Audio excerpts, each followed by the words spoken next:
अभिवादन स्वीकार कीजिए ब्रजेश मिश्रा का और आप देखना शुरू कर चुके हैं द डिबेट। बहनों भाइयों, वोट चोरी की लड़ाई इस देश में अपने अंजाम तक पहुंचती दिखाई दे रही है। विपक्ष ने जिस तरह से चुनाव आयोग के खिलाफ मोर्चा खोल रखा है, चुनाव आयोग की एक प्रेस कॉन्फ्रेंस के बाद अब सन्नाटा छाया हुआ है। अपोजिशन हमले पर हमले कर रहा है। राहुल गांधी तो चुनाव आयुक्तों को सीधी धमकी दे रहे हैं कि देख लूंगा। बिहार में उन्होंने इस बात का खुला ऐलान किया कि जब कभी भी सरकार बदलेगी किसी को छोड़ा नहीं जाएगा, कोई रिटायर भी हो गया तो भी उसको खींच कर लाया जाएगा। राहुल गांधी ने ये आक्रामकता जो चुनाव आयोग के खिलाफ दिखाई है, इसको लेकर अब भारतीय जनता पार्टी भी असमंजस में है कि चुनाव आयोग का बचाव बीजेपी कैसे करेगी। बीजेपी को कोई मसला भी नहीं है कि यह चुनाव आयोग का बचाव करे, लेकिन विपक्ष का आरोप है कि बीजेपी बेनिफिशियरी पार्टी है चुनाव आयोग की बेईमानियों का और गलत कामों का। लिहाजा अब बीजेपी को अपना क्रमिक बचाव करना पड़ता है। आज चर्चा इसी विषय की हम करने वाले हैं। बहनों भाइयों, कल रात राहुल गांधी ने बिहार में एक रैली के दौरान चुनाव आयुक्तों को धमकी दी है, सीधी चेतावनी दी। उन्होंने मुख्य निर्वाचन आयुक्त और बाकी 2 कमिश्नरों को चेतावनी दी है कि वो उनको देख लेंगे और जब कभी भी सत्ता बदलेगी तो इस कार्य में सम्मिलित छोटे से लेकर बड़े तक सबको सजा दी जाएगी। सबके खिलाफ ऐसी कार्रवाई होगी जो उदाहरण बनेगी। बहनों भाइयों, ये कोई छोटे मोटे व्यक्ति ने ये धमकी नहीं दी है, न ये कोई चेतावनी दी है, न कोई देख लेने की बात की है। ये सीधी धमकी और चेतावनी इस देश के नेता प्रतिपक्ष और कांग्रेस पार्टी के सबसे बड़े लीडर राहुल गांधी ने दी है। लिहाजा ये धमकी महत्वपूर्ण हो जाती है। राहुल गांधी की इस आक्रामकता के पीछे का कारण क्या है? बहनों भाइयों, राहुल गांधी विपक्ष में के सबसे बड़े नेता हैं और भारतीय जनता पार्टी के खिलाफ वो जिस तरह से खड़े होकर सामने से लड़ाई लड़ रहे हैं, बाकी विपक्ष भी राहुल गांधी के पीछे खड़ा है। आज की डेट में राहुल गांधी को भले कोई कुछ भी कहता रहे, लेकिन संपूर्ण विपक्ष राहुल गांधी के नेतृत्व को स्वीकार चुका है।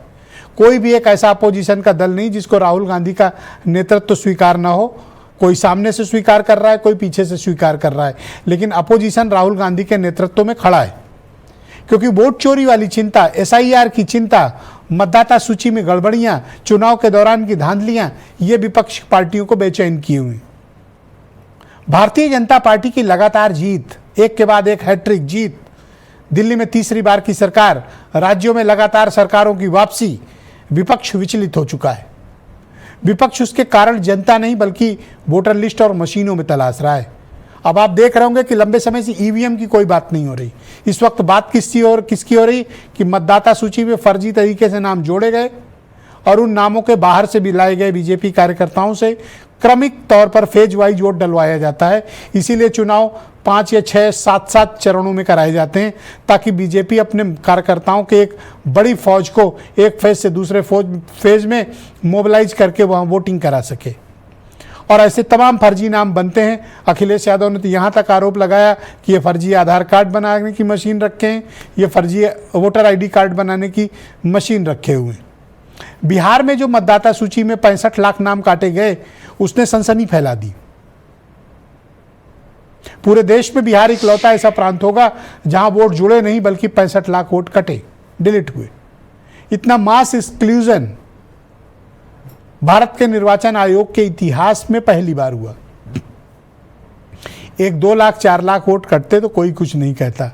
जब सीधे सीधे 65 लाख वोट काटे जा रहे हैं तो इसको लेकर बवाल मचना स्वाभाविक है। चुनाव आयोग को सुप्रीम कोर्ट ने इस पर स्पष्टीकरण भी देने को कहा है। लिस्ट 65 लाख लोगों के नाम सार्वजनिक करने को कहा है जिनके नाम काटे गए हैं।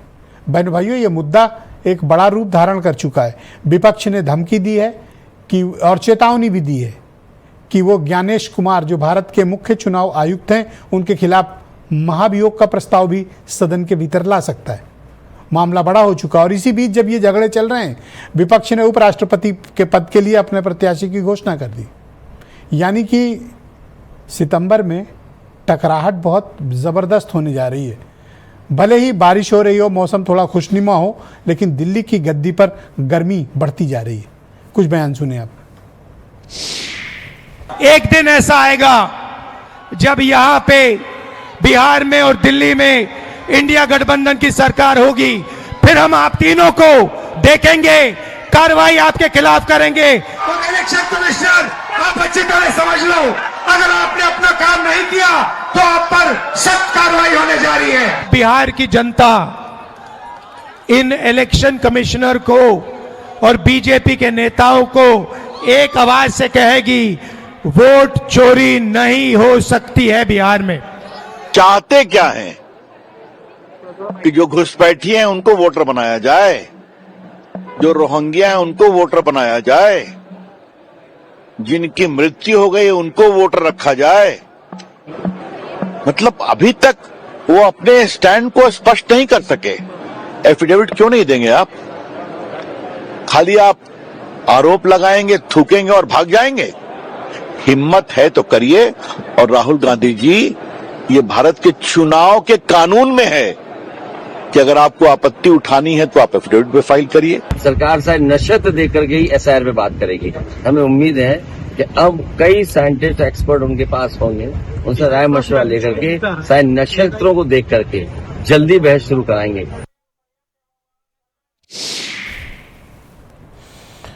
तो बहनों भाइयों, आज की इस डिबेट में भारतीय जनता पार्टी के प्रवक्ता हीरो वाजपेयी मेरे साथ मौजूद हैं। डॉक्टर अजय उपाध्याय दिल्ली से कांग्रेस कमेटी के प्रवक्ता हमें ज्वाइन कर रहे हैं। अनूप संडा समाजवादी पार्टी के प्रवक्ता हैं। Anil Dubey national general secretary हैं राष्ट्रीय लोकदल से। मोहम्मद अमीन फॉर्मर ज्वाइंट डायरेक्टर हैं इलेक्शन कमीशन ऑफ इंडिया के, मुझे दिल्ली से ज्वाइन करेंगे। और देश के जाने माने पत्रकार सुनील शुक्ला जी और वीरेंद्र सिंह जी हमारे स्टेट हेड, आप सभी का स्वागत और धन्यवाद।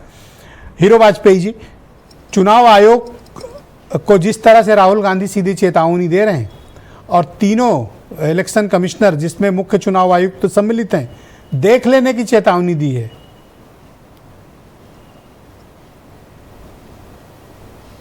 देखिए, मुझे लगता है कि बिहार में वो पदयात्रा पे निकले हैं और जो बात वो कहकर एसआईआर के खिलाफ चल रहे हैं कि फर्जी वोटर है, वोटों की चोरी हो रही है, वो साबित नहीं कर पा रहे। चुनाव आयोग के पास पहुंच नहीं रहे, ना ही राजनीतिक दल। कुछ 1300-1400 एप्लीकेशन आई हैं लोगों की व्यक्तिगत।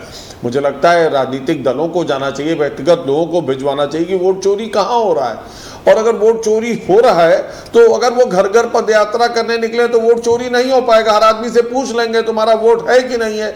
और चुनाव आयोगों को धमकाना, ये एक तरह की टैक्टिस है अपने लोगों को आकर्षित करना कि हमारी बात पहुंच जाए।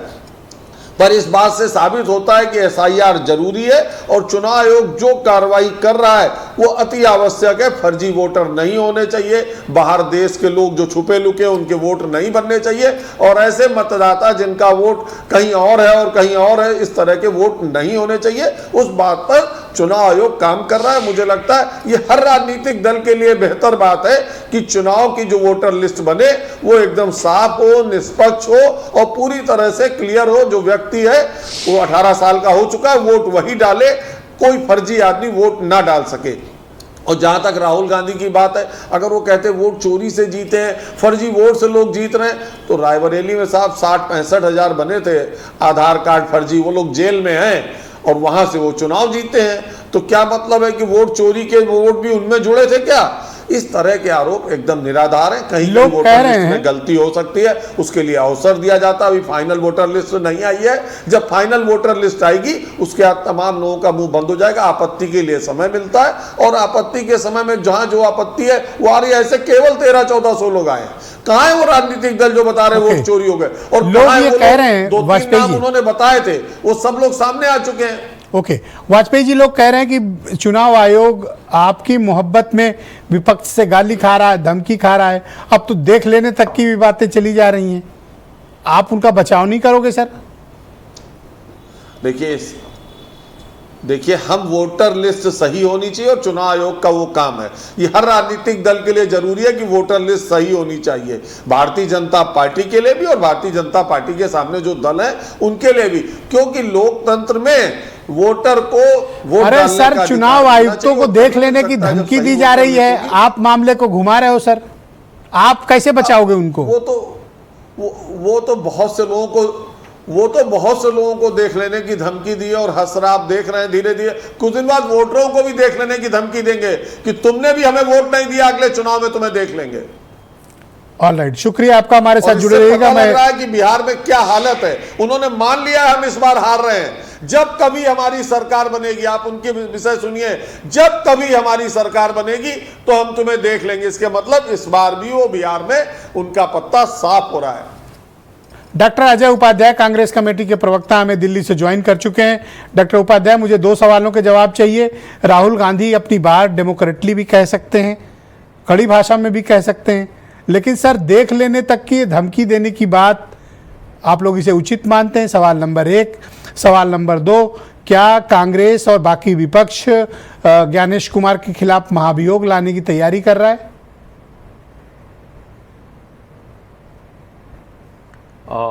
पहला प्रश्न जो आपका है बहुत ही वाजिब और जायज़ है कि लोकतंत्र में क्या धमकी जायज़ है।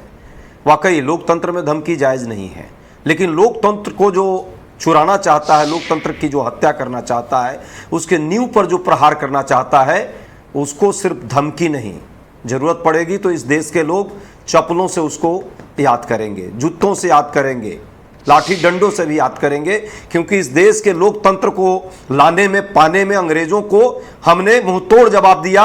अंग्रेजों को इस देश से भगाने में हमारे हजारों आप कानून को खुद के हाथ में लेने की बात कर रहे हैं। आप किसी के साथ हिंसा नहीं कर सकते हैं, मारपीट नहीं कर सकते हैं, किसी को चप्पल से नहीं मार सकते हैं। आप कानून अपने हाथ में लेने की बात कर रहे हैं सर।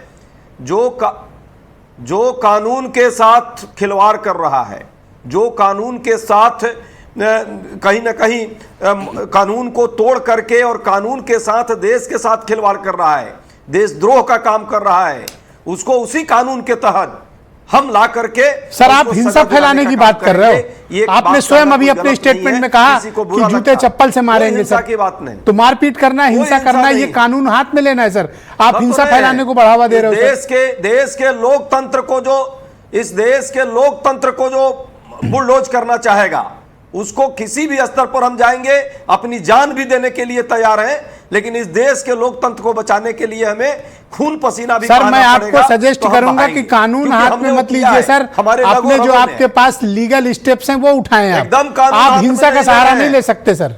एकदम कानून अपने हाथ में नहीं ले रहे हैं, लेकिन जिन लोगों ने इस देश के कानून को चकनाचूर करके, देश के मतदाता के अधिकार को खत्म करके देश के लोकतंत्र की हत्या करना चाहता है, न काबिले बर्दाश्त है, वो कभी भी बर्दाश्त नहीं किया जाएगा।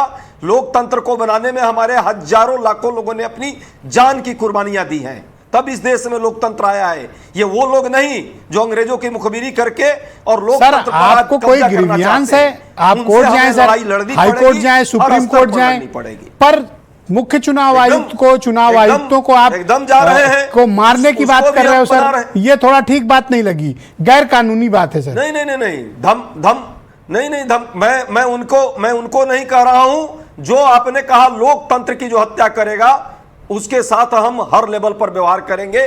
चुनाव आयोग जो है ज्ञानेश कुमार से जरूर आग्रह करते हैं कि ज्ञान बघाड़ना बंद कीजिए, भाजपा के हेडक्वार्टर का ज्ञान, प्रवचन देना बंद कीजिए। यदि चोरी की सबूत के साथ हम आपके सामने आए हैं, आप तार्किक ढंग से उस चोरी को जो पकड़ी गई है उस पर आप सही से सफाई दीजिए और उस चोरी को। सवाल नंबर 2, महाभियोग लाएंगे या सिर्फ अपने भपकी दे रहे हैं? साहेब का पिठलग्गू मत बनिए। भपकी दे रहे हैं या महाभियोग लाएंगे? जी देखिए, महाभियोग की प्रक्रिया तो कुछ चुनाव आयोग को हटाने के लिए नहीं है, जहां तक मुझे संवैधानिक लीगल प्रक्रिया है, लेकिन जो भी संविधान के दायरे में प्रक्रिया है, जरूरत पड़ेगी, अभी विचार विमर्श जरूर हम कर रहे हैं। और ये चुनाव आयोग जो किसी व्यक्ति का, मैं तो कहता हूं भाजपा का भी नहीं, हीरो वाजपेयी जी भी भाजपा के साथ व्यक्ति हैं, ये भी चाहेंगे कि निष्पक्ष चुनाव हो। Thank you sir. देश में 2 आदमी नहीं चाहता है कि, तो अभी आप कोई भी महाभियोग लाने की तैयारी में नहीं है? लग्गू जो चुनाव आयोग है, सारे लीगल पैटर्न को हम अपनाएंगे। धन्यवाद। संविधान के दायरे में प्रक्रियाएं हैं, उसको अपनाया जाएगा और उसके तहत उस पर कार्रवाई भी हम लोग अभी विचार कर रहे हैं, जरूर करेंगे। अनिल दुबे राष्ट्रीय लोकदल के महासचिव हैं। दुबे जी शुक्रिया आपका। तो कांग्रेस पार्टी के प्रवक्ता की आपने भाषा सुनी, आपको अचरज नहीं हुआ? ये तो कह रहे चप्पल ऊपर उठाने की बात, मारपीट, हिंसा फैलाने की बात कर रहे हैं। अब गांधी को मानने वाले, गांधी जी ने जिस कांग्रेस जिस सिद्धांत को मानते हैं, गांधी जी के सिद्धांत से विपरीत है। लेकिन सवाल जो जिस विषय पर आपने हमें बुलाया, संवैधानिक संस्थाओं से आप जो भी मांग कर रहे हो, संवैधानिक संस्थाओं को कोई भी बड़ा आदमी करे या छोटा करे, अगर कोई मांग की गई है तो जांच का विषय है, जांच करा देनी चाहिए, उस पर हमें कोई आपत्ति नहीं। लेकिन ये आज़ादी के बाद ये पहली दफ़े हुआ है कि संवैधानिक संस्थाओं को धमकाया जा रहा है। अगर लोकतंत्र में संवैधानिक संस्थाओं से विश्वास हट जाएगा तो फिर लोकतंत्र पर लोगों का भरोसा कैसे रहेगा। चुनाव आयोग को धमकाने की जो प्रक्रिया है ये किसी भी तरीके से उचित नहीं है। चुनाव आयोग की गरिमा पर ठेस नहीं पहुंचानी चाहिए। लेकिन आप अपनी जो बात कह रहे हो, आप जो जांच कराना चाहते हो, विपक्ष के लोग अगर कोई भी आरोप लगा रहे हैं तो मैं ये भी कहता हूं कि चुनाव हमारे खिलाफ काम करोगे, हमको हराने के लिए काम करोगे, हमारी शिकायत भी नहीं सुनोगे तो आपकी क्या पूजा करेंगे दुबे जी? नहीं, लेकिन आप संवैधानिक संस्थाओं को धमका नहीं सकते हैं। नहीं, ये उनकी गरिमा पर चोट नहीं पहुंचाई जा सकती है। तो चुनाव आयोग को क्या करना चाहिए? जो अब आप कल को न्यायालय पे कहोगे, सुप्रीम कोर्ट पर कहोगे, हाई कोर्ट पर कहोगे, अगर ये संवैधानिक संस्थाओं से विश्वास हट गया तो फिर बचा क्या? तो आप और देश का जिम्मेदार आदमी उतने निष्पक्ष भी तो रहो। नहीं, मैं आप पर कोई इल्जाम न लगे। नहीं, मैं उसको वो भी कह रहा हूं, मैं उसमें भी कह रहा हूं क्या कि कह रहे हो? अगर कहीं कोई जांच की बात आ रही है तो चुनाव आयोग को उसको जांच करा देनी चाहिए। लेकिन चुनाव आयोग को चुनी हुई ये संवैधानिक संस्थाओं को धमकाने की बात उचित नहीं है। इनकी गरिमा पर ठेस नहीं पहुंचानी कोई चाहिए। बोले तो बोले, पर आपके मुंह से ये शब्द शोभा नहीं देते हैं। नहीं, 2022 का चुनाव जब आप लोग हारे थे, आप जिस गठबंधन का हिस्सा थे, आपने ईवीएम चुनाव में धांधली, बेईमानी, चुनाव आयोग पर अनगिनत आरोप लगाए थे। आपकी पार्टी ने, आपकी पार्टी के अध्यक्ष ने सैकड़ों आरोप लगाए थे। हमने और हमारी पार्टी ने। आज आप होली काऊ बने हैं, पवित्र गाय बने हैं। नहीं नहीं, ये आपको शोभा नहीं देता, किसी और को देख ये आपको भी शोभा नहीं देता। ये हमने कभी ईवीएम पर इस तरह की बात हमने संवैधानिक जो 22 का चुनाव हारे थे तो आप लोगों ने क्या किया था? समाजवादी पार्टी के साथ मिलकर आपने शिकायत की, जो कमियां रही उन चीजों को उठाया। लेकिन ये किस मुंह से आज आप कह रहे हो? हमारा मुंह बिल्कुल साफ है, हम इस तरह की बात नहीं करते। या तो माफी मांगो जो 2022 में हम संवैधानिक संस्थाओं को धमकाने की बात नहीं करते। आप तो लोकतंत्र में हम भरोसा रखते हैं ब्रजेश जी। लोकतंत्र में संवैधानिक संस्थाओं को धमकाया नहीं जाता। अगर उसकी गरिमा नहीं रहेगी तो बाकी चीजें भी नहीं रहेगी। ये जो सपा वालों के साथ गरियाते थे सारा दिन चुनाव आयोग को, तब क्या था? अरे अगर कहीं कोई प्रशासनिक उस समय चूक रही होगी, प्रशासनिक गलती रहेगी तो उठाएंगे। हम आज तक एनडीए में हैं, इसके बाद भी अगर गलत, हम कह तो रहे हैं कि जांच कराई जानी चाहिए। उत्तेजित क्यों हो रहे हो? माफी मांग लो, बात आपकी बात पर हो रहे हैं आप अनर्गला हम ही पे आरोप लगा रहे हो। अरे जहां लगाना चाहिए वहां लगा नहीं रहे हो। अनिल दुबे आपको मिल गए लगाने के लिए। लगाना चाहिए जहां आपको कहना हो कहिए। हमने तो निष्पक्ष रूप से कह दिया। किसके ऊपर हमने देखो, ये है जरूर सत्ता पक्ष में, लेकिन ये किलसते हैं सत्ता पक्ष वालों। ये चाहते हैं कि मैं बीजेपी के खिलाफ बोल दूं। आपको मुझे उकसा रहे हैं ये। नहीं, आप हमें उकसा रहे हो कि हम आपको उकसा रहे? आप नहीं, एक शब्द कहा इन्होंने, सब लोग पैनल में बैठे गवाही देंगे। इन्होंने कहा जिसके खिलाफ बोलना चाहिए उस पे नहीं कह रहे हो। आपको जहां बोलना ये कहा ना, आप हम पे बाया क्यों जा रहे हो? आप इधर से क्यों कान पकड़ रहे हो? आप सीधे पकड़ो। बैठे हैं हीरो वाजपेयी, जवाब देंगे। ये देखो आ गए ना, आ गए मुद्दे पे। दुबे जी, अगर आप जैसे सहयोगी हो तो दुश्मन की कोई जरूरत नहीं है। समझ रहे हैं। नहीं, मैं कहता हूं बीजेपी को अपोजिशन के साथ डिबेट कर जाने। अगर अनिल दुबे को लेके आए हो तो मारे जाने का चांसेस 100% है। नहीं, अनिल दुबे बिल्कुल साफ बात कह रहे हैं। मैंने अब मुझसे ज्यादा स्पष्ट कौन बोलेगा? मैं कह रहा हूं कि भाई लोकतंत्र में लोकतंत्र संवैधानिक संस्था की गरिमा को आप चोट पहुंचाने का काम कर रहे हैं। और क्या आपकी दोस्ती दुश्मनी से ज्यादा खतरनाक है। हमारी दोस्ती वैचारिक है। हमारी दोस्ती कोई वो थोड़ा है। वो तो मैंने देख लिया सर, देख लिया, वो तो देख लिया सर। ऑलराइट, अनूप संडा मेरे साथ मौजूद है, समाजवादी पार्टी के प्रवक्ता। अनूप जी, स्वागत आपका। धन्यवाद। जब 18,000 शिकायतें कर ली तो इंतजार करिए ना, इतना क्यों आप अधीर हो रहे हैं? कितना इंतजार करें हुजूर? 2022 की शिकायतें थी और 2025 आ गया। समय लगता है सर। अब अगर इतना समय चुनाव आयोग को लगने लगेगा तो फिर तो हमको कहना पड़ेगा कि जो लोग कुछ सोशल मीडिया पे केचुआ शब्द का इस्तेमाल कर रहे हैं, क्या वही रफ्तार तो नहीं चुनाव आयोग की? दरअसल इस देश में संवैधानिक संस्थाओं की गरिमा लगातार पिछले 11 सालों में गिरी। खास करके अब केचुआ की गरिमा के ऊपर सवाल आ गया है। और ये बात मैं अपने से अकेले से नहीं कह रहा हूं, न विपक्ष की बात कह रहा हूं।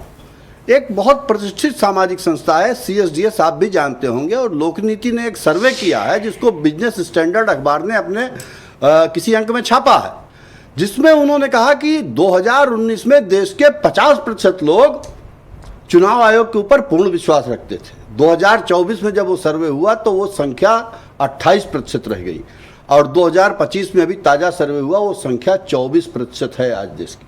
पर उन्होंने ट्वीट डिलीट करके माफी मांगी। नहीं, वो किया था, महाराष्ट्र के ट्वीट डिलीट किया था। ये जो मैं बात कह रहा हूं। अच्छा, देश में सिर्फ 24% लोगों को चुनाव आयोग पर विश्वास है। अच्छा, अब दूसरी चीज मैं उठाता हूं। कुल मूल मुद्दा इस समय सड़क से ये सारा बवाल खड़ा हुआ। मैंने सुना 65 लाख के आसपास मतदाताओं को उसमें से डिलीट किया जा रहा है, कर दिया गया है। जो जानकारी है वो 7.5 करोड़ के आसपास मतदाता हैं बिहार में।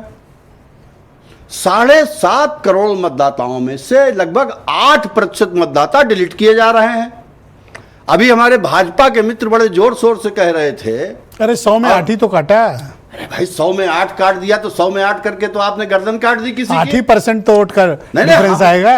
आप बिल्कुल सही कह रहे हैं, उनके हिसाब से तो 8% है, लेकिन 8% में इस देश की तकदीर बदल जाएगी ब्रजेश जी, और इस देश का लोकतंत्र खतरे में पड़ जाएगा। अगर ये सवाल अभी 2022 में पता है बीजेपी को और समाजवादी पार्टी को वोट काउंट करोगे, टोटल 5 लाख वोट का अंतर। जी मुझे मालूम है। अभी 65 कटे जा रहे हैं। अभी रविशंकर जी का शुरुआती बयान आपने दिखाया, उन्होंने कहा कि घुसपैठिए देश में आ गए हैं, विदेशी को बचाना चाहते हैं। अगर 65 लाख घुसपैठिए बिहार में आ गए हैं तो मुझे लगता है केंद्र सरकार को और प्रदेश सरकार को बर्खास्त करने के बाद त्यागपत्र दे देना चाहिए। यह बेशर्मी की इंतहा है। और कल केंद्रीय अच्छा, इस बार खास बात क्या है, हिंदू घुसपैठिया ज्यादा आ गया है। अब साहब 65 लाख में 90% तो वही है। जनता पार्टी की निगाह में जो उसको वोट नहीं देता वो सब घुसपैठिया है और देशद्रोही है। पर एक बात बताओ, राहुल गांधी जिस तरह से धमकी दे रहे हैं, क्या ये ठीक बात है? देख लूंगा, ठीक कर दूंगा, ऐसा कर डालूंगा, वैसा कर डालूंगा। इसके बारे में तो कांग्रेस के प्रवक्ता बेहतर बता सकते हैं। आप क्यों नहीं बताएंगे? अरे हम तो आपके अध्यक्ष तो धमकी नहीं देते। संवैधानिक रास्ते से गए। आपके अध्यक्ष तो धमकी नहीं दी। नहीं, मैं तो कह रहा हूं हम तो बिल्कुल एफिडेविट। जबकि मैं जानता हूं कि अगर आपके अध्यक्ष धमकी देंगे हम तो भारत का चुनाव आयोग राहुल गांधी से ज्यादा उसको गंभीरता से लेगा। हम उसके कुछ कारण है। ब्रजेश जी, इस देश के लोकतंत्र का दुर्भाग्य है कि हम 18,000 एफिडेविट के साथ गए चुनाव आयोग के पास। सर मैं यही बात कह रहा हूं, मेरी बात सुन लें आप। जो चेतावनी अखिलेश जो राहुल गांधी ने दी, अगर ये चेतावनी अखिलेश यादव जारी कर दें, सर अगर कल जांच न हो जाए तो आप कहना मैं बात वापस ले लूंगा। सर अखिलेश यादव इस देश के ऐसे, अगर अखिलेश यादव कह दें ये बात, अखिलेश यादव इस पक्का देश चुनाव आयोग जांच करा देगा। अखिलेश यादव इस देश के ऐसे नेता हैं कि जिनके इशारे सीक्रेट बता रहा हूं सर, करोड़ों नौजवान सड़कों पर आने को तैयार हो जाएंगे 24 घंटे के अंदर। मैं वो सब बात नहीं कर रहा। यहां मैं महत्वपूर्ण चीज जो कहना चाहता हूं जी, मेरी बात पूरी हो जाने दें, कि आप कल चुनाव आयुक्त महोदय ने अपनी प्रेस कॉन्फ्रेंस की संडे को, सॉरी, वो उस प्रेस कॉन्फ्रेंस की जो भाषा थी, आप तो हमसे बहुत ज्यादा अनुभवी हैं पत्रकारिता के मामले में, क्या संवैधानिक संस्था के प्रमुख की भाषा थी वो? रोज गाली दोगे तो एक आदमी दिन गुस्सा तो हो ही जाएगा ना। नहीं नहीं नहीं नहीं, ये रोज गाली दोगे, रोज बुरा बुरा बोलोगे, गंदे गंदे ट्रोल करोगे। पर्दादारी है, कुछ तो है जिसकी पर्दादारी, ये गुस्सा बता रहा है, ये गुस्सा बता रहा है कि पर्दे सुनील शुक्ला जी, धन्यवाद सर, जिससे वो इतने उत्तेजित हैं। धन्यवाद। सुनील शुक्ला देश के जाने माने पत्रकार हैं। सुनील जी बहुत स्वागत और धन्यवाद। तो बताइए कि ये बात यहाँ तक चली गई है कि देख लूंगा, वोट डालूंगा, ये कर दूंगा, वो कर दूंगा। भाई डेमोक्रेसी में नेता प्रतिपक्ष के पास अपनी बात रखने का बहुत से माध्यम हैं, पर क्या जो भाषा इस्तेमाल की जा रही है उचित है? धन्यवाद ब्रजेश जी। 2024 में तत्कालीन गुजरात के मुख्यमंत्री और आज के प्रधानमंत्री नरेंद्र मोदी जी का निर्वाचन आयोग के प्रति दिया गया भाषण भी आप सुनवा दीजिए, आपके पास हो सकता है कि आर्काइव में हो। निश्चित रूप से कोई भी संस्था ऐसी नहीं जिसकी आलोचना नहीं की जा सकती, उसके कामकाज पर सवाल नहीं उठाया जा सकता। अगर विपक्ष के नेता कोई बात कर रहे हैं और विपक्ष के नेता को के उन बातों को निर्वाचन आयोग ने जिस तरह से प्रतिक्रिया दी, क्या आप निर्वाचन आयोग को यह कहना चाहिए कि जिस किसी ने यह बात उठाई है वह या तो एफिडेविट दे या वो देश से माफी मांगे, तीसरा कोई विकल्प नहीं है? क्या किसी संवैधानिक संस्था की यह भाषा हो सकती है? संवैधानिक संस्थाओं का की विश्वसनीयता आलोचना से कम नहीं होती है, उनके कामकाज से कम होती है। अगर आज निर्वाचन आयोग की विश्वसनीयता पूरे देश के स्तर पर न्यूनतम स्तर पहुंच गई है, तो इसका कारण निर्वाचन आयोग के कामकाज का तरीका है। ये राहुल गांधी या अखिलेश यादव या तेजस्वी यादव या स्टालिन की आलोचना से कम नहीं हुई है। लोग देख रहे हैं। सवाल है कि बिहार में एसआईआर का ही मुद्दा है। निश्चित रूप से जो अभी आपने रविशंकर प्रसाद जी का आपने बयान सुनाया कि घुसपैठियों को मतदाता सूची में नहीं होना चाहिए, कोई समर्थन नहीं करता। लेकिन जब निर्वाचन आयोग से पूछा गया कि जिन अभी तक जो आपका एक चरण पूरा हो गया उसमें कितने घुसपैठियों की पहचान हुई, उन्होंने कोई जवाब नहीं दिया। भारतीय जनता पार्टी या एनडीए 2024 के लोकसभा के चुनाव में अपने किसी भी संसदीय क्षेत्र में, बिहार के 40 में से 40 किसी भी संसदीय क्षेत्र में एक भी प्रतिवेदन दिया हो निर्वाचन आयोग को कि हमारे क्षेत्र में फला फला फला लोग या इतनी इस संख्या में घुसपैठिए बसे हुए हैं। 2020 के लोकसभा विधानसभा के चुनाव में कोई प्रतिवेदन दिया हो भारतीय जनता पार्टी ने या एनडीए ने, वो भी नहीं हुआ। अगर आप ये कहते हैं घुसपैठियों को बाहर करना है, बिल्कुल सही बात है, लेकिन घुसपैठिए हैं कौन, इनकी तो बात बताइए आप। मतदाता सूची को बनाने में, उसको अद्यतन करने में अगर पारदर्शिता नहीं है तो सवाल तो उठेंगे। 66 लाख नहीं, आप 66 करोड़ लोगों को बाहर कर दीजिए, लेकिन आप पारदर्शी तरीके से तो लाइए। आप अगर आप किसी को मृत घोषित कर रहे हैं तो आप ये नहीं बताएंगे कि उसका डेथ सर्टिफिकेट है कि नहीं है। अगर आप किसी को ये बता रहे हैं कि वो माइग्रेट कर गए हैं तो आप ये नहीं बताएंगे कि वो माइग्रेट करके गए कहां, देश के हैं, देश के बाहर हैं, विदेश में तो जा नहीं सकते। बिहार में पासपोर्ट धारकों की संख्या केवल 2.5% है। आप ऐसे अभिलेख मांगेंगे लोगों से जिसको सरकार ने कभी दिया ही नहीं है। क्या नागरिकता का कोई प्रमाण पत्र किसी के पास है? और ये ज्ञानेश कुमार जी खुद कह रहे हैं कि बड़ी करोड़ों की संख्या में वहां गरीब हैं, भूमिहीन है, सड़क के किनारे लोग जीवन यापन करने वाले लोग हैं, आर्थिक रूप से विपन्न लोग हैं। तो ज्ञानेश कुमार जी कह रहे हैं। तो जो भूमिहीन है वो भूमि का रिकॉर्ड कहां से लाएगा? जो गरीब व्यक्ति है वो सरकारी नौकरी का रिकॉर्ड कहां से लाएगा? 14% लोग ही हैं जो हाई स्कूल पास हैं बिहार में, और आप उनसे प्रमाण पत्र मांग रहे हैं कि आप उनका अपने माता पिता का प्रमाण पत्र किसके पास है? ब्रजेश जी, आपके पास हो सकता है क्या? हमारे पास तो नहीं है। हमारे पास प्रमाण पत्र, अगर तब फिर अगली बार आपका भी नाम कट जाएगा, क्योंकि आपसे मांगा जाएगा कि अपने माता पिता का प्रमाण पत्र लाइए। बिल्कुल ठीक बात है। तो जो प्रमाण पत्र लोगों के पास नहीं है, निर्वाचन आयोग वो मानेगा, सर्वोच्च न्यायालय उनको सलाह देगा कि आप आधार कार्ड, ईपिक और राशन कार्ड को स्वीकार कीजिए, और ये कहेगा कि in the interest of justice, उसको भी आप नहीं मानेंगे। तो स्वाभाविक सी बात है कि आपकी कार्यशैली को लेकर के सवाल पैदा होंगे। जी, सवाल यह है कि अगर निर्वाचन आयोग के कार्यशैली को लेकर के विपक्ष के नेता ने अगर 18, आपने कहा समाजवादी पार्टी ने 18,000 लोगों का एफिडेविट दिया हुआ है, ज्ञानेश कुमार जी तो मना कर दिया कि नहीं, हमको हमारे पास कोई किसी तरह के शिकायत पत्र नहीं प्राप्त हुए हैं। संडे की प्रेस कॉन्फ्रेंस में उन्होंने इन ब्लैक एंड व्हाइट कहा लोगों के सामने। बीजेडी के आरोप को उन्होंने खारिज कर दिया। बीजेडी के लोगों ने भी उनको शपथ पूर्वक उसकी शिकायत की थी। दूसरी चीज, एफिडेविट के लेकर के एक जो आप माहौल बनाते हैं, एफिडेविट किस बात का? जो अभिलेख या जो तथ्य या जो डेटा निर्वाचन आयोग का ही है, अगर उस डेटा का कोई उल्लेख कर रहा है, अपने तरीके से उसकी व्याख्या कर रहा है, तो उसे एफिडेविट क्यों मानेंगे? क्या क्यों मांगा जाना चाहिए? लेकिन क्या धमकी देना ठीक बात है? आप इसको उचित मानते हैं कि किसी नेता प्रतिपक्ष धमकी दें, चेतावनी दें, 2014 देख लेने की बात करें? जी, यह एक आलोचना है, और मेरा अपना मानना है कि एक राजनीतिक बयानबाजी है। राहुल गांधी निर्वाचन आयोग के कामकाज को लेकर के जो सवाल पैदा कर रहे हैं, उस सवाल की गंभीरता को लोगों के बीच में ले जाने का एक राजनीतिक वक्तव्य है। सर, आपने सुना कांग्रेस के प्रवक्ता हिंसा की बात करते हैं, जूता चप्पल से पिटाई की बात करते हैं। इसी डिबेट में कहा डॉक्टर उपाध्याय ने, हाईली क्वालिफाइड पढ़े लिखे व्यक्ति हैं, कानून हाथ में लेने की बात कर रहे हैं। सर, उन्होंने ये तो आपने उनसे कई बार कहा, ये सवाल मैं नहीं पूछना चाहता, आपने तो कई बार उनको टोका, लेकिन जो हिंसा का तो कोई स्थान ही नहीं है। विरोध का, राजनीतिक विरोध का स्थान है। लेकिन जो सवाल पैदा हुए हैं, जो पूरे निर्वाचन प्रक्रिया को लेकर के सवाल पैदा हुआ है, वो महत्वपूर्ण है। अगर आप उसका जवाब नहीं देंगे तो संदेह होगा। भारतीय जनता पार्टी के साथ समस्या है कि भारतीय जनता पार्टी मताधिकार छीने जाने या लोकतांत्रिक प्रक्रियाओं को कमजोर करने को लेकर के जो आरोप है, उसके साथ जनता के साथ नहीं खड़ी है। वीरेंद्र जी, स्वागत आपका। बताइए, एसआईआर की प्रक्रिया काफी तेज आगे बढ़ रही है और इसके साथ धमकी चमकी भी शुरू हो गई है। बिहार में मैं देख रहा हूं कि तेजस्वी यादव, राहुल गांधी वोट अधिकार यात्रा निकाल रहे हैं। दिल्ली में महाभियोग लाने की तैयारी हो रही है, धमकी भी दी जा रही है, और अजय उपाध्याय जो तो मारपीट की बात भी करते हैं। देखिए, इन सब के बीच ये बात तो साफ हो गई है कि विपक्ष ने इस मामले में एक माहौल बना दिया है, और बिहार में इलेक्शन के ऐलान से पहले उसने चुनाव आयोग को मुद्दा बनाकर और बीजेपी को, दोनों को घेरने की कोशिश की है।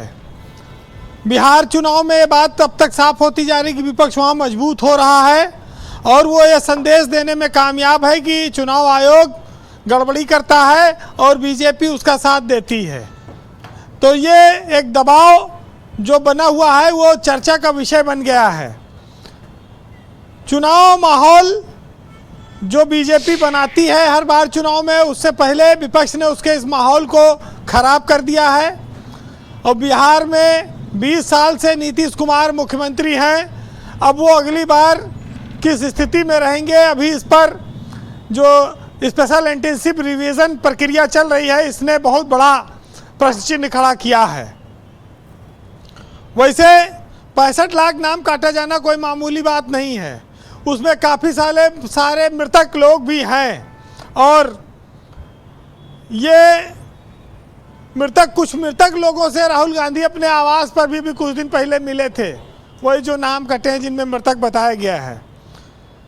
हमारे यहाँ लोकतंत्र में कौन सच्चा है कौन झूठा है ये जनता अपने मत से तय करती है, लेकिन मत देने से पहले मताधिकार की सूची ही गड़बड़ी हो जाए तो फिर मत का सही प्रयोग हो रहा है या मत का सही उद्देश्य बाहर आ रहा है, परिणाम मिल रहा है, इस पर ही शंका पैदा हो जाती है।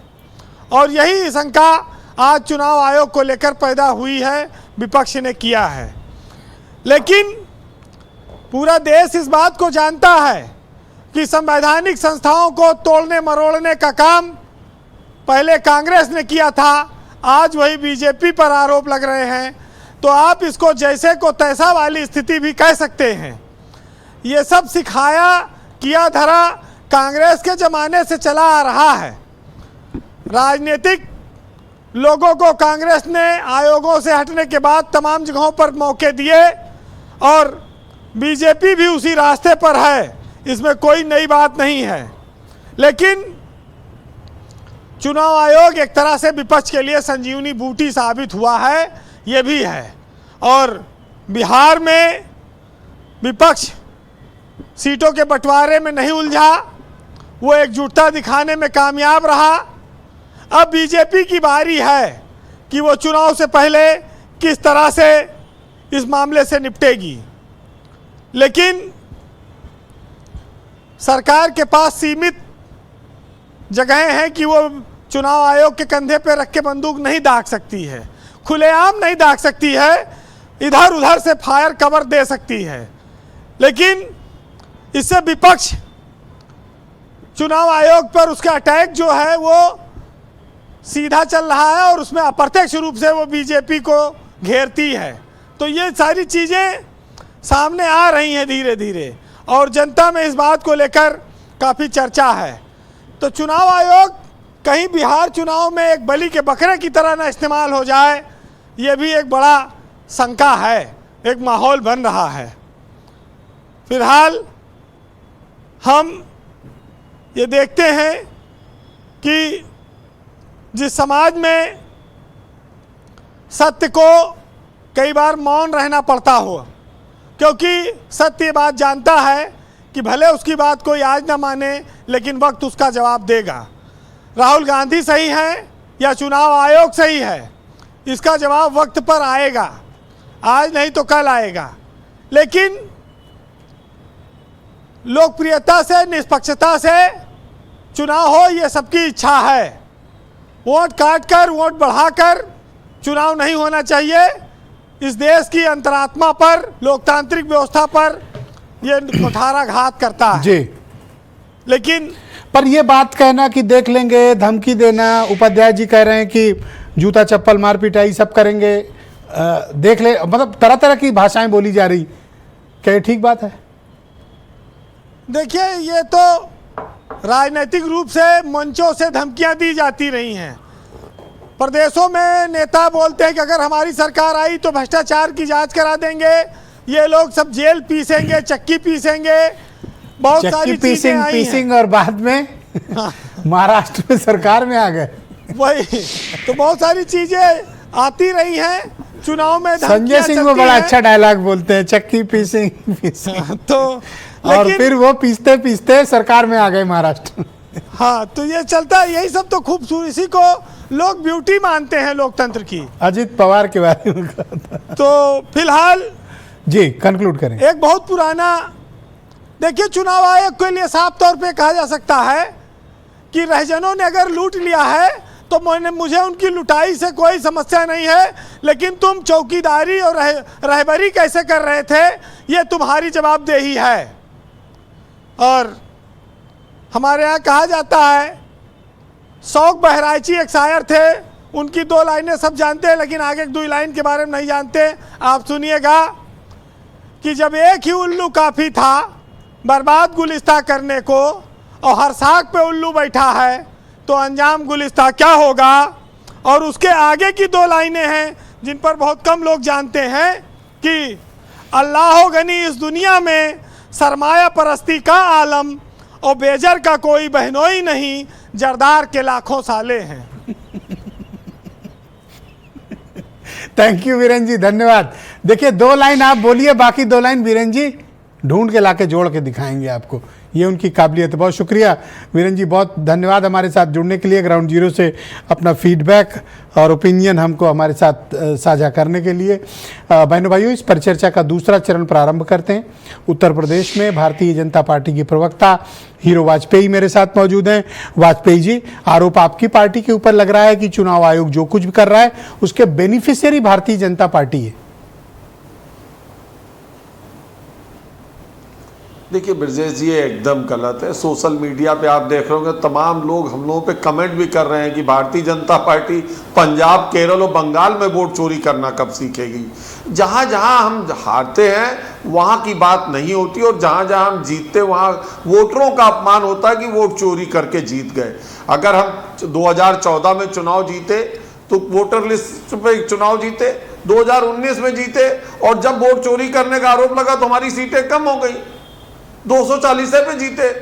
तो ये मेरे ख्याल से लगातार हार से हताशा है विपक्षी दलों की, और जिस तरह से वो निशाना चुनाव आयोग को बनाते या घोषित रूप से भाजपा पे आरोप लगाते, ये सीधे सीधे उन वोटरों का अपमान है जिन्होंने लोकतंत्र में वोट देकर बहुमत से सरकार बनवाई। तो जहाँ सरकारें बन रही है भाजपा की वहाँ वोट चोरी हो रहा है, और जहाँ भाजपा हार रही है वहां उसे वोट चोरी करना नहीं आता। 2 बातें ये हैं, यही बात मुझे लगता है आम जनता। तो राहुल गांधी की धमकियों से आप चुनाव आयुक्तों को कैसे बचाएंगे? देखिए, राहुल गांधी की ये धमकी कोरी है। बिहार चुनाव में उन्होंने मान लिया है कि जब कभी हम सत्ता में आएंगे तब आपको ये करेंगे, तो जब कभी वो सत्ता आने वाली नहीं, तो ये धमकी उस समय से जुड़ी है। मुझे लगता है वोटर को धमकाने का काम और भरमाने का काम जो उन्होंने शुरू किया था, जिसके लिए यात्रा निकाल रहे हैं, वो बहुत अच्छा है। जब वोट कटा ही नहीं होगा तो किससे कहेंगे कि तुम्हारा वोट चोरी हो गया। हर आदमी वोटर होगा और वोट डालेगा, और वो ये भी जानेगा कि वोट किसके खिलाफ डाल रहे हो, क्यों डाल रहे। आप बिहार के विकास पे बात ना करके वोट चोरी का एक झूठा मुद्दा फ्रेम करके वोट मांगने निकले। धन्यवाद। लगता है निराशा और हताशा फिर इनके हाथ लगने वाली है। ऑलराइट, डॉक्टर अजय उपाध्याय मेरे साथ मौजूद हैं, क्विक रिएक्शन उनका लेंगे। उसके बाद मेरे साथ चुनाव आयोग के फॉर्मर ज्वाइंट डायरेक्टर मोहम्मद अमीन जुड़ चुके हैं, उनके पास भी चलेंगे। उपाध्याय जी, मैं आपसे जानना चाहता हूं कि क्या अब जिस तरह से भारतीय जनता पार्टी ने कहा ना कभी आपकी सरकार बनेगी और ना आप इनके खिलाफ कोई कार्रवाई कर पाएंगे, बात खत्म। चलिए, हीरो वाजपेयी जी का सपना अधूरा रहेगा। इस देश की जनता बहुत ही महान है, ताता बहुत महान है, जानता है कब किसको कब सत्ता में कहाँ रखना है।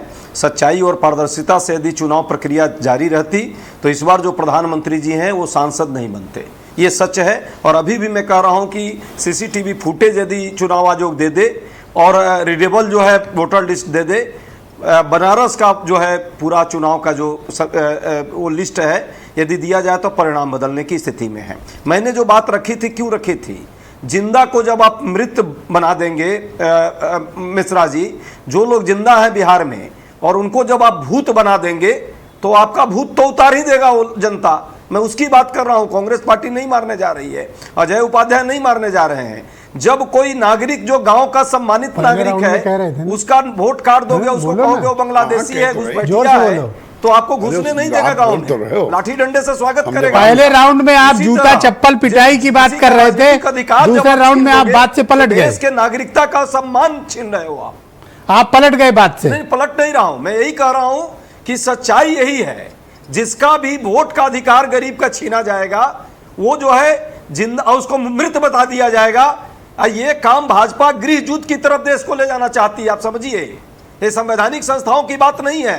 पहले हिंदू मुस्लिम करके प्रयास की, मंदिर मस्जिद करके प्रयास की, अयोध्या में भी जब हार गई तो अब घबरा कर वो खुलाकर सोनिया गांधी 2 बार बिना नागरिकता के वोटर बन चुकी है। के हथियार है बेचारे। Thank you sir, thank you, शुक्रिया आपका सर, धन्यवाद सर। कृपया सहयोग करें, दूसरे राउंड में वक्त का अभाव है। मैं मोहम्मद अमीन साहब को जोड़ना चाहता हूं, चुनाव आयोग से जुड़े रहे हैं, फॉर्मर ज्वाइंट डायरेक्टर हैं। अमीन साहब स्वागत आपका। 3 मुद्दे हैं, 65 लाख नाम कैसे कटे, सवाल नंबर 1, सीसीटीवी फुटेज क्यों नहीं दिए जा रहे हैं, सवाल नंबर 2, सवाल नंबर 3, रीडेबल फॉर्मेट में मतदाता सूची क्यों नहीं दी जा रही। देखिए, जहां तक सवाल है, अभी आपको पता होगा कि सुप्रीम कोर्ट ऑफ इंडिया ने भी कहा है इलेक्शन कमीशन से कि आप जो है जो जितने मतदाता सूची में से नाम हटाए गए हैं उनको आप पब्लिश करिए और उनको न्यूज़पेपर में दीजिए, नोटिस बोर्ड पे लगाइए और हर पार्टी को दीजिए और उसके रीजन के साथ दीजिए और साइट पे भी डालिए। तो अब इससे तो स्पष्ट हो जाता है कि हर चीज चुनाव आयोग उनको उपलब्ध करा रहा है कि ये जो वोटर लिस्ट से हटाया गया, क्यों हटाया गया, क्या कारण था, सारे कारणों के साथ मिल जाएगा। और दूसरा जो क्वेश्चन आप कर रहे हैं, दूसरा मैं सुन नहीं पाया, जरा रिपीट। दूसरा क्वेश्चन था कि सीसीटीवी फुटेज मांग रहा है अपोजिशन देखने के लिए, वो क्यों नहीं दिए जा रहे। अपोजिशन को सीसीटीवी फुटेज मिलना चाहिए 45 दिन तक, जिसका रूल है कि 45 दिन के अंदर तक आप जो विद इन 45 डेज आप जो है पिटीशन कर सकते हैं। तो पिटीशन करने वालों को के वजह से उसको रखा जाता है, अदरवाइज उसको डिलीट कर दिया जाता है। इसे संभव नहीं है 45 दिन के बाद आप मांगे, अब 1000 साल के बाद मांगेंगे तो मुश्किल है, कोई भी चीज मिलती नहीं है। अगर वैसे भी सरकार में जाएंगे तो ज्यादातर चीजें आर्कियोलॉजी डिपार्टमेंट में चली जाती है, किसी भी डिपार्टमेंट की हो, फिर आर्कियोलॉजी में बहुत दिनों के बाद आप तरीके से ढूंढे तो मिलती हैं, अदरवाइज बड़ा मुश्किल होता है उनका निकालना। जी, तीसरा सवाल ये रीडेबल फॉर्मेट में वोटर अरे अमीन साहब को भी आर्कियोलॉजी में ही भेज दीजिए जी। रीडेबल फॉर्मेट में वोटर लिस्ट क्यों नहीं दी जा रही। क्या आंसर था ये कौन आंसर दे रहा था हमको कि हमको आर्कियोलॉजी में भेजेंगे। सर मैं सुन नहीं पाया, किसने बोला था भाई। जिस तरह आर्कियोलॉजी का एग्रीमेंट, अच्छा कांग्रेस वालों ने बोला था। मैं अजय उपाध्याय बोल रहा हूँ, कांग्रेस का प्रवक्ता। जिस तरह का आप आर्गुमेंट दे रहे हैं, सीआई के पूर्व अधिकारी होकर के यहाँ भाजपा का प्रवक्ता बने हुए हैं, तो ये आपको आर्कियोलॉजी के लायक आप भी हो गए हैं। जब कह रहे हैं कि लोगों का फुटेज आर्कियोलॉजी में जा सकता है, तो आपको क्यों नहीं भेज देना चाहिए। आप भी भूतपूर्व हो गए हैं अब, तब भूतपूर्व होकर के यहाँ जो आप वर्तमान को गलत को भी आप डिफेंड करने आ जा रहे हैं भाजपा के इशारे पर। आप अमीन साहब की बात सुन लो, आप सुन तो लो बात को। आप सर बीच में 1 मिनट शांत हो जाओ।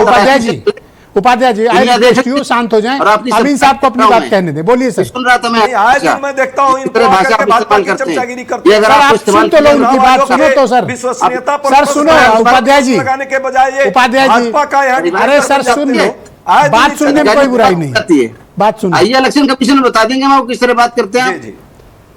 जी, यहाँ तक आप तीसरा पूछ रहे थे कि रीडेबल फॉर्म में क्यों नहीं दी जाती। धमकी दे रहे हैं। देखिए सवाल इस बात है कि हमारी जो साइट है, आपको धमकी से डरने वाले हैं हम क्या।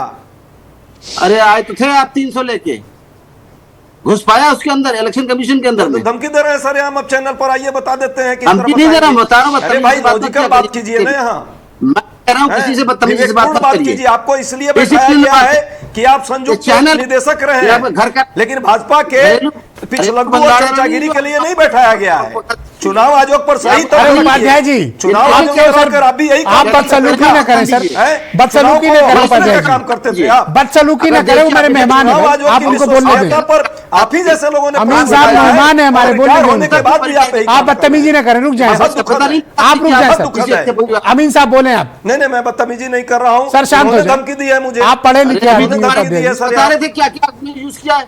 उपाध्याय जी सुन लो सर, ये क्या करेंगे देश की जनता के साथ और अधिकारियों के साथ क्या करेंगे, इसलिए तो आप पावर में नहीं आ पाएंगे। गंजे के अगर नाखून होते तो सर खुजल लेता वो। सर आप भी थोड़ा ठीक से बोलो सर, ऐसी भाषा आप भी मत बोलो सर। अरे अगर गंजे के अरे नाखून होते तो पावर सर में खुजल लेता। पावर में तो अभी आप पावर नहीं एंजॉय मिली। किए ना, चमचागिरी आज किस कर तरह रहे की हैं कि सब और कुछ ये मिल जाए नहीं आपको, है। अब नहीं मिलेगा किसी के लिए भी करिए। कुछ। गलतफहमी में मत आप रहिए, एक पोजीशन आप में है, लोगों को तरीके से नहीं बात देगी कीजिए, भाजपा आप कुछ, फिर आइएगा हमारे पास और कुछ दिन बाद में देखिएगा फिर इधर से करने लगिएगा बैटिंग। ये आप जैसे लोगों ने ही देश के आप धमकी मत दो, उपाध्याय जी कैसी भाषा बोल रहे हो? खत्म किया अरे वो है। सीनियर रिटायर्ड ऑफिशियल है, आप धमका रहे हो उनको, हमको क्या देंगे उनसे आप? बेचारों से क्या मतलब नहीं, है? नहीं, इसीलिए तो मैं कह रहा हूं कि ये आपके ऐसे पास- ही वो तो लोगों बेचारे ने- रिटायर हो चुके, आप ऐसे ही कैसे लोगों उनको ने धमका जो है रहे हो? देश के संवैधानिक संस्थाओं खेती का सरकार, हम आपके नाश भाई किया नहीं है हैं। हम और इन्हीं लोगों के रूलिंग कारण पार्टी भाजपा से के चाहिए। की चोरी की जो पैसा है मिलती है, जरूर ये यहाँ पे खेल हो रहा सर है। धन्यवाद सर, और ये लोग बहुत यहाँ शुक्रिया, defend कर रहे थैंक यू हैं। आप दोनों का धन्यवाद शर्म आनी सर। चाहिए सर आप रुक जैसे जाओ, आप लोगों को। दोनों लोग रुक जाओ चुनाव आयोग का सर। व्यक्ति इस होकर के आर्गुमेंट इस को तरह कहीं करके एक लेवल पर आप रोकना कर रहे पड़ेगा हैं। सर। दुबे जी, अपने समय में क्यों नहीं एक भी इस दुबे तरह जी के आज मुद्दों तो पर आपने कांग्रेस बात की? गजब ही खेल रही है, सबको धमकी, सबको जब धमकी। आप थे आपको नहीं दी, सरकार बाकी में, सबको दी तब धमकी। नहीं आपको दिखती उपाध्याय थी। जी शुक्रिया। दुबे जी बोलिए, ये तो सबको धमका रहे हैं। बताओ रिटायर्ड बेचारे ऑफिशियल, उनसे क्या मतलब, उनके साथ कैसा पेश आ रहे हैं, ये धमकाए पड़े हैं उनको। नहीं, ये मैंने तो शुरू में ही कहा ब्रजेश जी कि लोकतंत्र में आप धमकी, डरते तो नहीं हो कांग्रेस से? लोकतंत्र में धमकी का कोई मतलब नहीं होता है। आप अपनी बात आपको कहिए। डरना नहीं है दुबे जो जी? नहीं, डर और भय की बात हम लोगों में नहीं है। तो हैं? दुबे जी भाई हैं हमारे, हाँ, नहीं, इनके हमको ऊपर कोई बात मालूम आएगी है, आप- हम अपना सीना लेके खड़े होंगे। नहीं, मैं जानता हूँ कांग्रेस दुबे जी को धमकाने की चेष्टा न करे। बोलिए दुबे जी। लेकिन चुनाव आयोग को धमकाती रहे, हाँ? अरे दुबे चुनाव जी आयोग के को साथ मैं भी खड़ा हूँ, जल्दी दुबे जी हम लोग के साथ चुनाव आएंगे। आयोग को धमकाते रहे। भैया किसी अनूप अच्छा, जी आप साहब ब्रजेश के भाई लिए के कौन भाई था? नहीं है। जे अनूप जी आप ब्रजेश भाई के भाई नहीं है, केवल दुबे जी उनके भाई है, समझ लीजिए।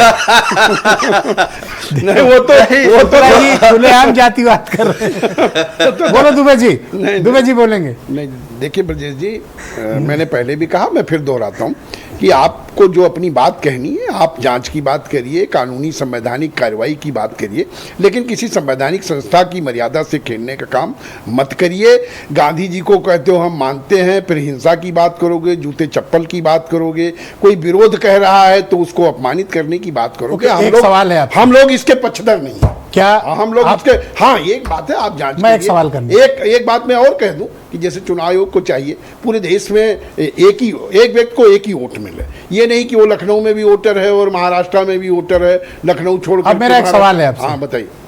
आप जांच चाहते हैं इस मामले की? नहीं, हमने तो कहा कि जांच तो कोई भी करे, जांच तो होनी ही चाहिए। चलो, कांग्रेस जांच- के सपोर्ट में नहीं, अनिल दुबे ने कहा तो- जांच होनी चाहिए। नहीं, सामान्य नोट सी- किया जाए ये बात। नहीं, आप उसमें मत- आप जैसे दोस्त दुश्मन से ज्यादा खतरनाक हैं। जांच के पक्ष में हमें कोई वो All नहीं, right. जांच हो, जांच तो कोई भी आरोप कर लगा हुए होनी चाहिए। ऑल राइट, बोलिए अनूप जी, भाई कार्रवाई किस तरह की होनी चाहिए, जांच कैसी होनी चाहिए? देखिए, हम तो सबसे पहले ये जवाब चाहते हैं और हमें गर्व भी इस बात का है कि हमारे नेता अखिलेश यादव जी 2018 से मतदाता सूचियों की गड़बड़ी का मामला उठा रहे हैं। हम तो ये चाहते हैं, सबसे पहले चुनाव आयोग जो एफिडेविट की बात कर रहा है, हमने 2022 में एफिडेविट के साथ 18,000 शिकायतें दी थी, उनके जरा निस्तारण कर दे। और एक और जो बातें सोचने की हैं, मुझे रामधारी सिंह दिनकर जी की एक कविता की एक पंक्ति याद आती है कि सावधान ये दस्यु कहीं कोई दुष्कांड रचेना, और सावधान हो खड़ी रहे देश में गांधी की सेना। तो आज जिस तरीके से केचुआ के माध्यम से, चुनाव आयोग के माध्यम से लोकतंत्र पर कुठाराघात हो रहा है, तो फिर हम तो ये कहना चाहते हैं कि चुनाव आयोग को अपनी विश्वसनीयता बचाने के लिए सारी चीज़ों के जवाब देने चाहिए। हम ये पूछना चाहते हैं कि अभी मैं रास्ते में अपना आधार कार्ड देख रहा था, आधार कार्ड पर लिखा है आम आदमी का अधिकार। अगर आम आदमी का अधिकार है, आम आदमी की पहचान है आधार कार्ड, तो सुप्रीम कोर्ट को निर्देश देने की जरूरत क्यों पड़ी कि आधार कार्ड को आप मानिए? सर मेरी एक बात और सुने। और मैं चुनाव आयोग की बात याद दिलाना चाहता हूं कि याद कीजिए कि 2 वर्ष पहले चंडीगढ़ में मेयर के चुनाव में क्या हुआ था, और सुप्रीम कोर्ट के हस्तक्षेप के बाद न्याय मिला था। और आपके मित्र संजय सिंह जी, अमीन साहब, पार्टी को शुक्ला जी के पास चलता हूं, फिर आपके पास आऊंगा। सुनील जी, मैं आपसे जानना चाहता हूं, जब ड्राफ्ट सूची आई और 1 महीने का वक्त है, तो अपोजिशन को उस पर आपत्ति दर्ज करनी चाहिए कि भाई आपने ये गड़बड़ कर दी, ये गड़बड़ कर दी। एक जनरल आरोप लगाना, इसमें कितना दम है सर? नहीं, जनरल आरोप नहीं है, लोगों के एफिडेविट दिए गए हैं कि हम जिंदा हैं, मेरा नाम शामिल नहीं है। हजारों की संख्या में लोगों ने सर्वोच्च न्यायालय को लिख करके दिया है। 20 लोग कम से कम सर्वोच्च न्यायालय में उपस्थित होकर बताए हैं कि मेरा नाम मतदाता सूची में नहीं डाला गया है और हम दिवंगत हुए हैं। सिविल सोसाइटी में और राजनीतिक दलों के विभिन्न नेताओं ने जिन्होंने पिटीशन फाइल किया उन्होंने लिख कर दिया है। और ब्रजेश जी, बड़ा सवाल है, अमीर साहब ने कहा कि 45 दिन के भीतर आपको सीसीटीवी फुटेज मिल जाएगा। 45। अरे भाई, 45 साल के बाद क्यों नहीं मिलेगा? क्या सीसीटीवी फुटेज रखना? आप मुझे बताइए कि आप इतने दिनों से अपना ये समाचार चैनल चला रहे हैं, पहले दिन का फुटेज आपके पास नहीं है? बिल्कुल है। कोई आपके पास गांधी मैदान चाहिए? बिल्कुल है। कोई गांधी मैदान चाहिए रखने के लिए क्या? और ये 45 दिन का रिस्ट्रिक्शन क्यों? और आपने कब संशोधन किया? जब हरियाणा के एक मामले में सर्वोच्च न्यायालय ने निर्देश दिया कि हमको सीसीटीवी फुटेज दे दीजिए, आपने तत्काल संशोधन कर दिया उसको। आप पारदर्शिता क्यों नहीं बनाना चाहते? आप 65 लाख लोगों का नाम किनारे कर दिए। क्या कहा उन्होंने, मुख्य निर्वाचन आयुक्त ने, कि 1 लाख मतदाताओं को कैसे नोटिस दी जा सकती है? अरे 8 करोड़ मतदाताओं को आपने पैदल कर दिया बिहार में। आज की तारीख में बिहार में कोई मतदाता नहीं है, वहां नई मतदाता सूची बन रही है।